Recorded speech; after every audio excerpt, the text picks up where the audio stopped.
White students win MLK Day essay contest that no blacks bothered to enter. White liberals melt down. I'm Dr. Duke, she's Katie, and this is the Dr. Duke Show.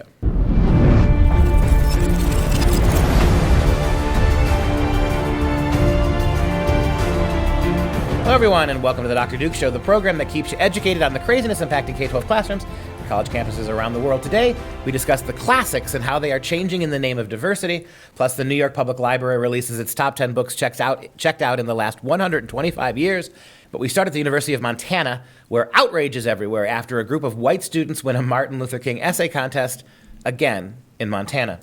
First story of the day is you've got a very white state in a very cold place. Not a lot of African Americans. Still, these misguided white people decided they wanted to honor the legacy of Martin Luther King because, hey, if they didn't, there'd be trouble. So they created an essay contest. What a concept, right? You're going to take a holiday devoted to an African American, and you're going to ask kids to engage in writing assignments to honor him. The only problem was no black kids bothered to enter the program. And when white kids inevitably won, the black kids and a lot of the white teachers and professors were outraged. According to Nika Martignoni, who describes herself as a pasty-ass white girl, she says, "Jesus Christ, this is shameful and embarrassing, and I say that as a pasty-ass white girl. I'm cringing for you because clearly none of you who ran this contest were raised with the good grace to do the cringing yourselves. You should be ashamed of yourselves." And stop with that for a second. Let me read that again. According to this Nika, right, who's a pasty-ass white girl, she's already learned, right, that as a white girl, her opinion matters less. But notice how, as a white girl whose opinion matters less, she has no problem giving it on an issue of black participation. And that's what we mean when we mean social justice snowflake.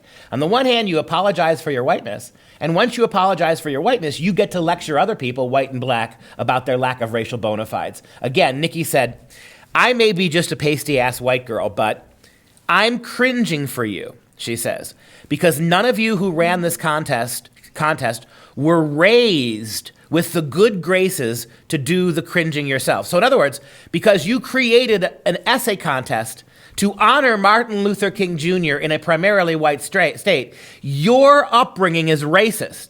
Racist. Because you didn't create a contest that only blacks could enter and only blacks could win. That's her idea of social justice.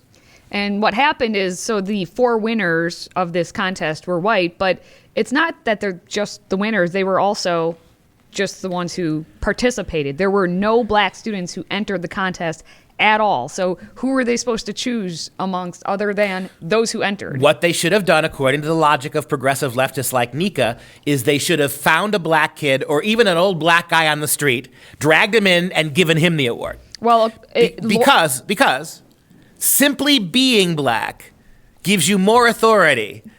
And you ask yourself, I suppose if you get right down to it, to offer this, to honor Dr. King without primarily black participation is now racist as well. Oh, of course. For white people to celebrate, here's the thing. Maybe we shouldn't give white people off on Martin Luther King Day. That's the implication of this, right? Yeah. If you follow the logic of this, all black people should have off for Martin Luther King Day, but maybe white people should be asked to work overtime for no extra pay. Maybe maybe that would be a way to accurately honor Martin Luther King. That is quite possible. Well, Laura Nye, who is black, says that having grown up in all white spaces, I often avoided events such as this because I knew the purpose was a performative gesture from the administration. Rather than sell out or compromise myself, I would avoid the performance. In other words, I'm a black girl. I could have participated, but to participate is to be white. To participate in an essay contest honoring Martin Luther King Jr., to do that is an act of white compromise on my black self. Her black pasty ass, right, is compromising herself by engaging in this white essay contest. And so still, she says, because people like me are too woke to participate as black, you white people shouldn't be doing it either. Well, they're going to have real issues because the committee chairman of this MLK Jr. Day and the director of the African American Studies program is white. They're having real issues there in Montana. Yep. And the issues have nothing to do with education and everything to do with pasty butthurt people. Up in the Montana. Well, we're having some butthurtness going on at Barnes & Noble, which after basically had a bad 24-hour news cycle. They had to cancel this diversity editions of the classics they were going to release because the woke scolds just basically canceled them. They were going to offer these diversity editions of classic novels, such as The Wizard of Oz or Romeo and Juliet, but then the backlash hit. So at the beginning of the month, they announced diverse editions are coming to honor Black History Month. And the project saw 12 classic young adult novels receiving new covers. So the protagonists are now culturally diverse, such as Frankenstein's monster has brown skin, not green. Kissing Romeo and Juliet have darker skin tones and kinky hair textures. And Juliet is also shown wearing a headscarf. Yeah. This was their plan. Yeah, so let me see if I got this straight. That you've decided that you're going to diversify the classics by putting covers on the book that make the people in the story look like different than they are. So Romeo and Juliet were two boring white Italians from the 16th century. So what you're going to do instead, you're going to make their hair kinky and you're going to darken their skin color on the cover of the book. Mm-hmm. So, this is shockingly stupid because not only are you pandering, the fact is that when you open the book, there's no sense that these are actually black or brown skinned people. Yeah. So what you've done is you've done everything possible, Barnes and Noble, to make the stupidest possible gesture to fight racism that is itself racist, right?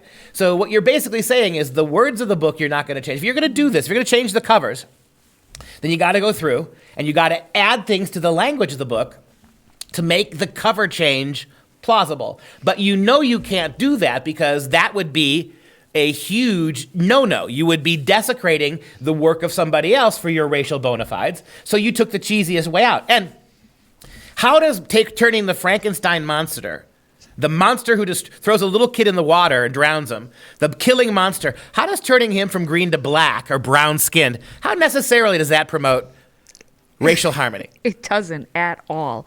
And that's why the social justice warriors took to social media and they were on the basically saying the same things about Barnes and Noble. So you were just on the same side as some social justice warriors. Of course. How does that make you feel? Because, well, no, it's not the same side. It's pointing out that why the social justice warriors hate it. Mm-hmm. I hate it because it's pandering. Nowhere do you see this here. Well, there's the one point of agreement. Both the progressive left and me agree that this is pandering.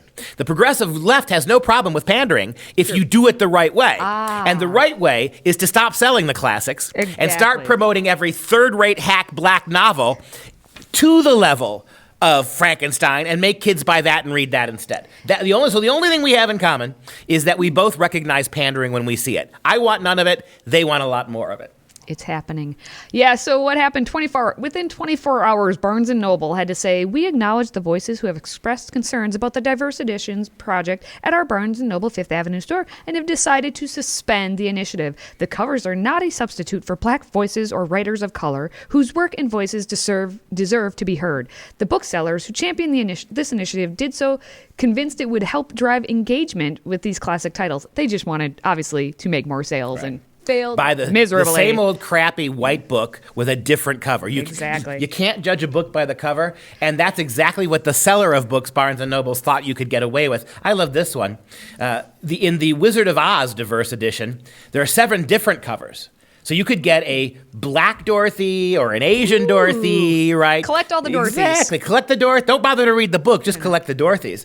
And the main character of Dr. Jekyll and Mr. Hyde is depicted as wearing a turban. So good, Dr. Jekyll and Mr. Hyde, a sociopathic clown show who turns into a monster and kills somebody, is now a Muslim. Keep on keeping on, Barnes & Nobles. Well, let's take a look and see if any of those classic novels made the top 10 list of all time that has been checked out at the New York Public Library, which is celebrating its 125th year, which is pretty cool. So they had done this 6-month project in honor of this 125th year coming up to determine how many books have been checked out and which books actually ranked in the top 10 of all time. It took them a whole 6 months to actually compile this list. And they found, drum roll, can I get a drum roll, please?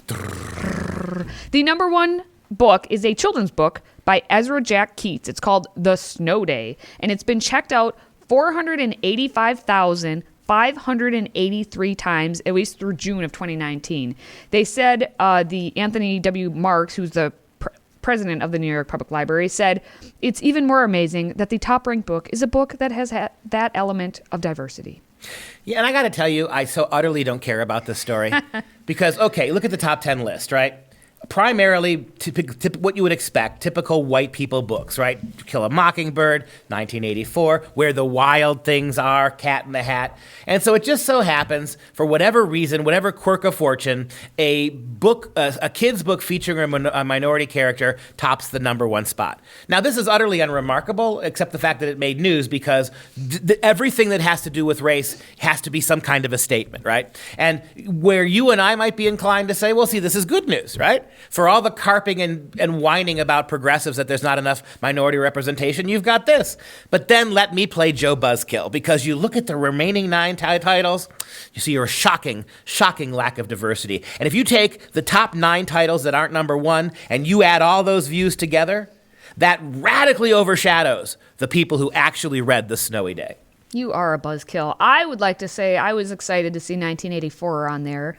That Where the Wild Things Are, that's diverse, right? That's not even humans half the time. It's wild things. Well, it's a little boy at the A protagonist. little white boy, I know. Yeah. But still, To Kill a Mockingbird, we all know about that. You cannot get past little white boy, right? Charlotte's Web, it's about a pig and some spiders. Or a spider and some pigs, whatever.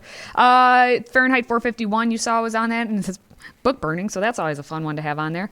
And Harry Potter made the list. So we'll see what happens in the next You skipped the one book on the years. list that if everybody read it, we wouldn't have these controversies. How to Win Friends and Influence People, right? Have you read that book? I have. Okay. Have you read everything on this list? I have not read The Very Hungry Caterpillar. By Eric. And actually, I never read The Snowy Day either. So those two. The first and the 10th. The first and the 10th I have not read. You've read Harry Potter? Not all of them. I've read enough of one of them to realize I didn't want to read any more of them. Harry Potter. All right, well, let's go on to a racist.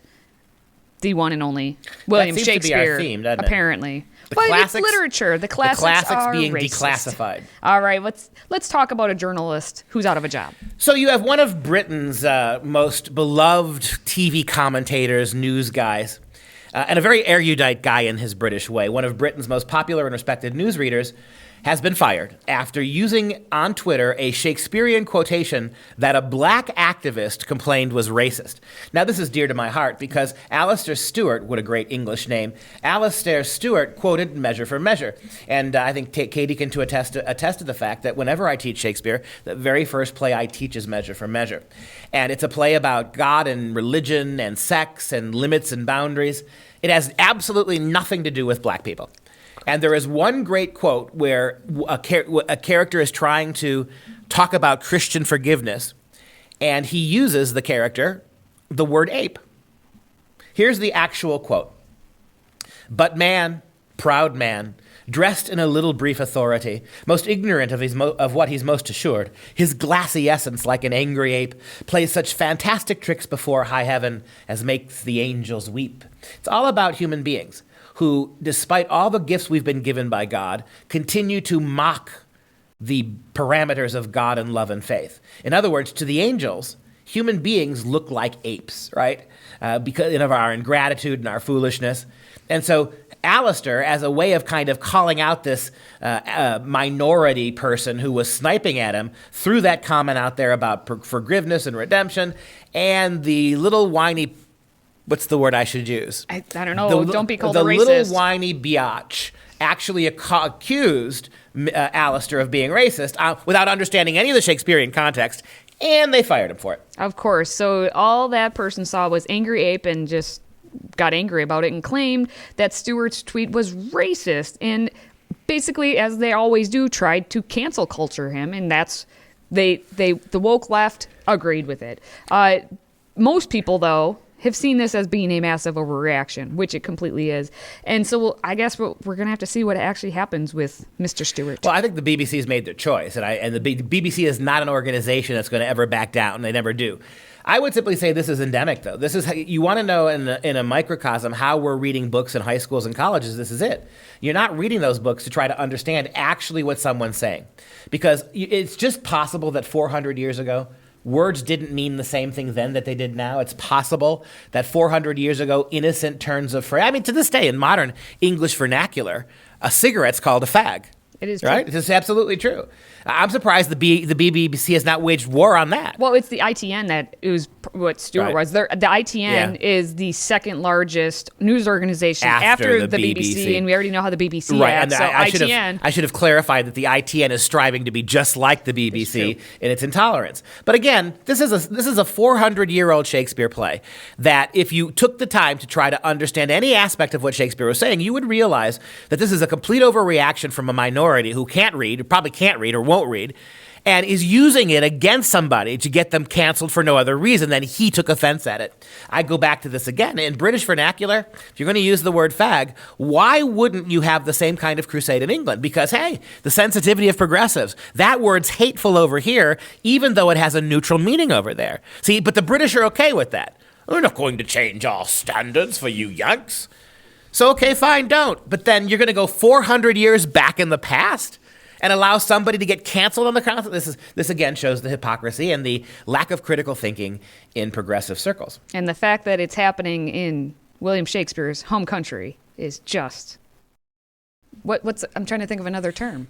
It's just British. I can't think of another term. Well, they had the word fag back in Shakespeare's day. I don't recall it appearing much in any of his plays, but it's almost a shame it didn't, because that would put a real conundrum on this, wouldn't it? All right, well, that's going to do it for this week. Let us know what your favorite book was as a child. If you like this episode, please help us out by sharing the Dr. Duke Show. It's the fastest way to reach others with what's happening in education every day. And if you're a fan of the show and have a business, we will advertise for you. Visit freedomproject.com/advertise. That's freedomproject.com/advertise if you want to learn more. Freedom Project, I'm Dr. Duke. She's Katie. Stay educated. We'll talk to you later.